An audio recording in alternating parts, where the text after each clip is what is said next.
¿Alguna vez se han preguntado quién atiende las oficinas públicas? ¿Quiénes son esas personas que están allí?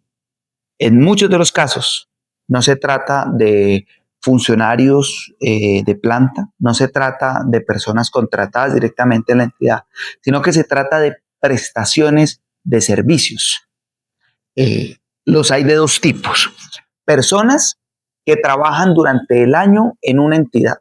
Todo el tiempo están allí de manera permanente, casi que realizando funciones de la entidad, como atendiendo público, manejando archivos, haciendo documentos, bueno, todo lo que tiene que ver con la cotidianidad de una dependencia. Y los que tienen unos grandes contratos gigantescos del nivel asesor. Estos son incluso personajes que tienen contratos no en una, sino en diferentes entidades. Y en muchas ocasiones, no estoy diciendo que siempre, pero hay situaciones en las que incluso le toca a los funcionarios o a estos contratistas apoyarse en los funcionarios para poder lograr las actividades de su contrato. Si vamos a hablar de la historia de las prestaciones de servicios, también tendríamos que hablar de las dificultades y de las controversias que se están presentando en la actualidad con el tema de las OPS o órdenes de prestación de servicio. Arranquemos con la historia. ¿Por qué nacieron las OPS? Básicamente para resolver necesidades específicas. Estábamos hablando de que una entidad tenía que desarrollar una actividad puntual y no tenía quien la hiciera, entonces una prestación de servicios. Ese es su propósito original. Dentro de su propósito original tenía que tener esa persona conocimientos especializados, que no se tuviera o que no los tuviera ningún funcionario dentro de la planta de las plantas fijas, ya sean estructurales o globales de la entidad. Por ejemplo, la animación o presentación de un evento específico. La entidad necesita hacer una actividad, un evento, y para ello requiere contratar a un comunicador social, un especialista en radio, una persona que haga de maestro de ceremonia en ese evento. Normalmente las entidades en sus plantas pues no van a tener este tipo de perfil. Entonces, ahí aplica la orden de prestación de servicios. Traen un personaje, lo contratan, atiende el evento y ya. Para eso fueron creadas las órdenes de prestación de servicios. En teoría, el contratista es independiente, no tiene jefe, no cumple horarios, no está subordinado y presta un servicio por un tiempo determinado. El ejemplo es clarísimo. Para algunas personas, esta es una figura muy buena. Sigamos con el ejemplo, porque el tipo podría contratar con diferentes entidades, diferentes eventos, y eso le genera un recurso permanente. Y para las entidades es una solución rápida a una problemática que no puede solucionar de manera fácil. Ahora, sobre el papel, parece una figura razonable. El problema, ¿sabe cuál es? Que la excepción se convirtió en regla. Con el paso de los años, esta figura se convirtió en algo permanente, haciendo que dentro de las entidades los contratistas ya no tuvieran actividades, sino que desempeñaran funciones y no actividades contractuales. Por años hay contratistas que se pensionan en la entidad, tienen las mismas funciones de manera repetitiva, no de manera temporal por 6 o 8 meses, sino por años, haciendo exactamente lo mismo. Entonces la gran pregunta aquí es, ¿realmente se trata de una necesidad temporal? ¿Realmente lo que el funcionario, lo que el contratista está haciendo es algo que se necesita durante un tiempito y no de manera permanente? Aquí inicia el trauma del contratista, la historia que pocas veces nos cuentan, pero que ahí está.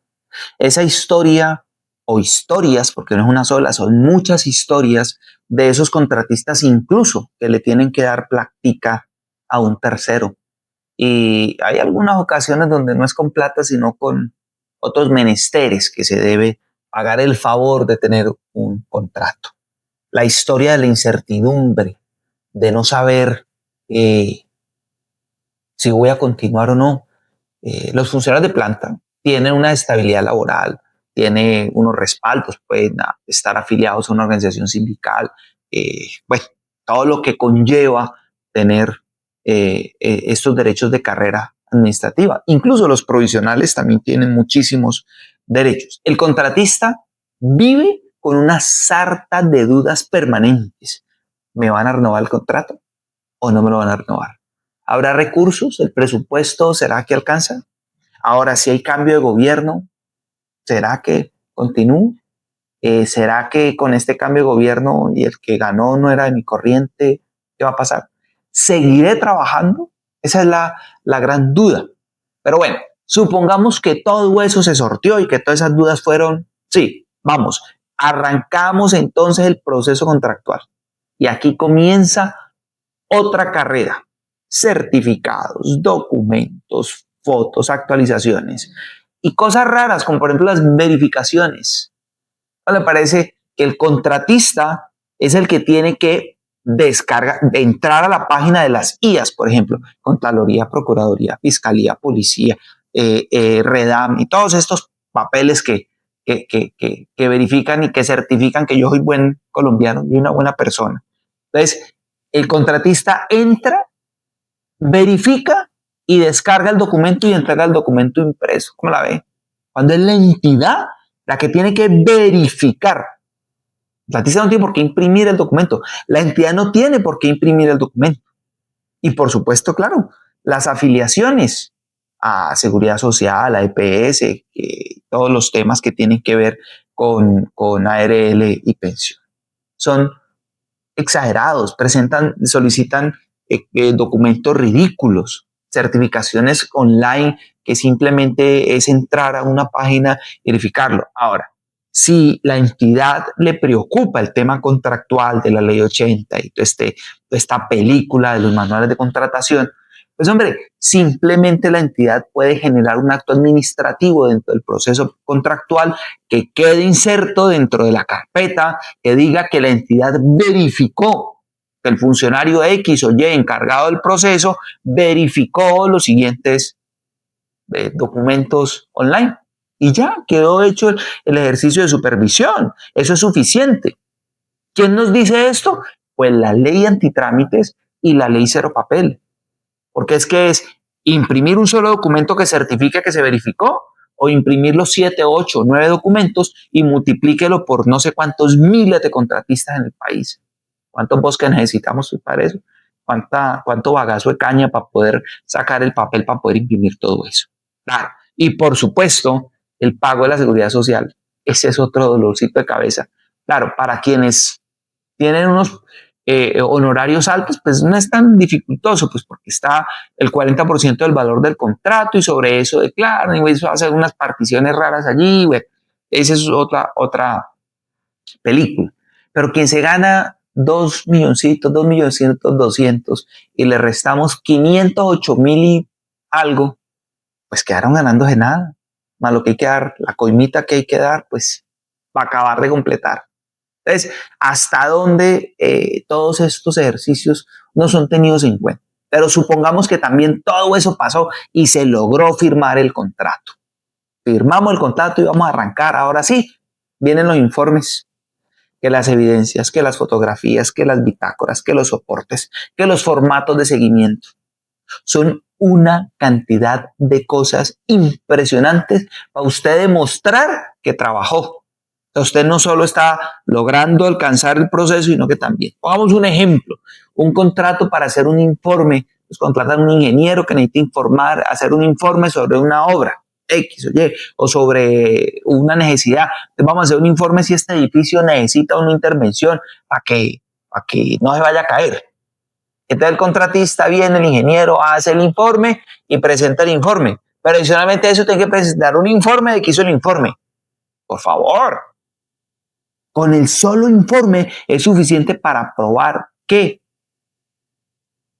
Si usted va a hacer va a dictar clases, usted va a hacer algo así por el estilo, pues hombre, el listado de asistencia y la foto de que dictó la clase. No, en estos manuales de contratación o en estas entidades se inventan que usted tiene que tomarse 3 fotos de diferentes ángulos y que en la lista de asistencia y que más para allá y que más para acá.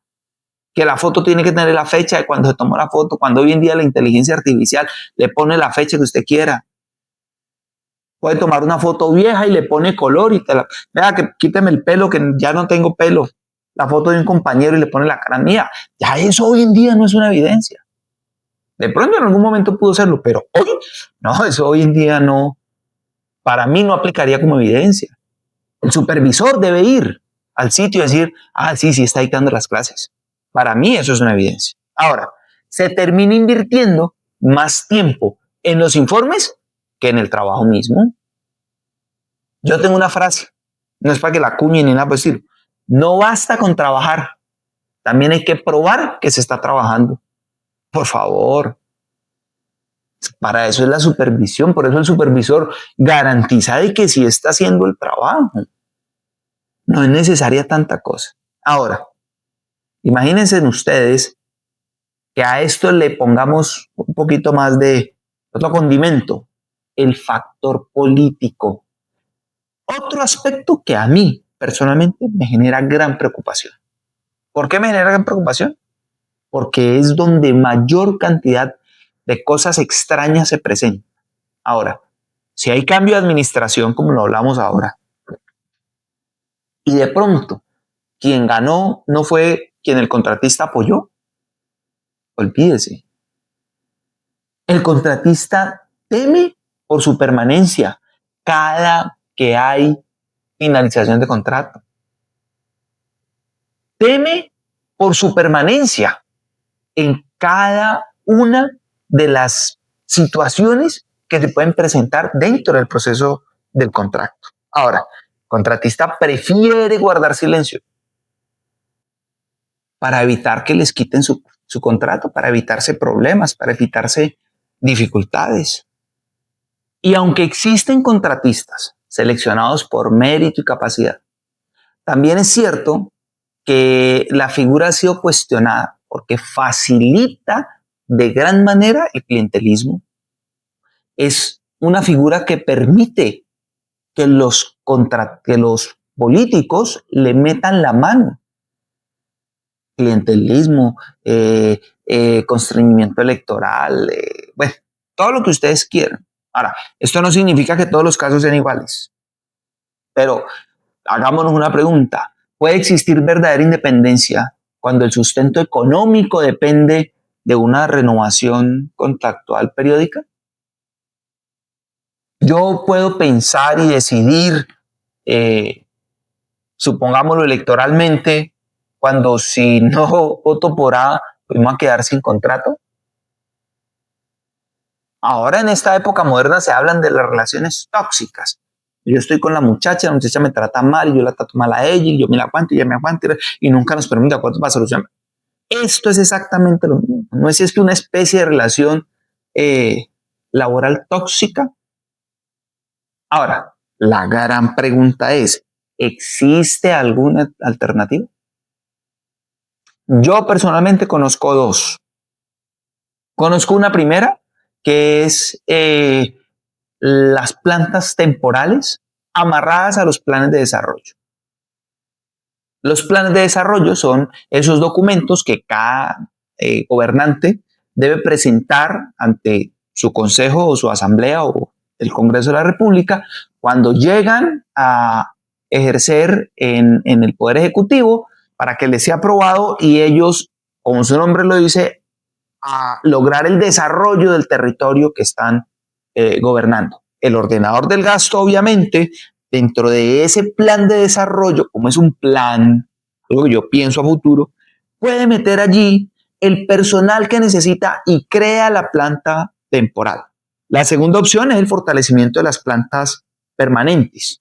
Ahora, ¿cuál es la problemática? Que las plantas permanentes directamente inciden sobre el rubro de funcionamiento. Pues acordémonos, aquí entremos a hablar un poquito del tema de función pública, que está en el rubro de funcionamiento, el rubro de inversión, y que el rubro de funcionamiento no se puede pasar de cierto porcentaje dependiendo la entidad en qué categoría se encuentre, en qué niveles de recursos maneje.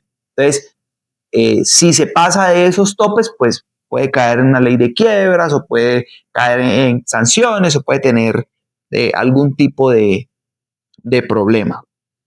Es por ello que los gobernantes, los ordenadores del gasto, se abstienen de cargarle mucho la mano al funcionamiento. Pero si nosotros logramos crear una planta temporal que paguemos por inversión para lograr alcanzar un objetivo, una meta de las actividades del plan de desarrollo, pues ahí lo estamos logrando. Es tratar de encontrar un equilibrio presupuestal de tal manera que podamos garantizar estabilidad, dignidad y condiciones laborales justas. ¿Para quién? Para los contratistas, que finalmente terminan siendo los amigos del político.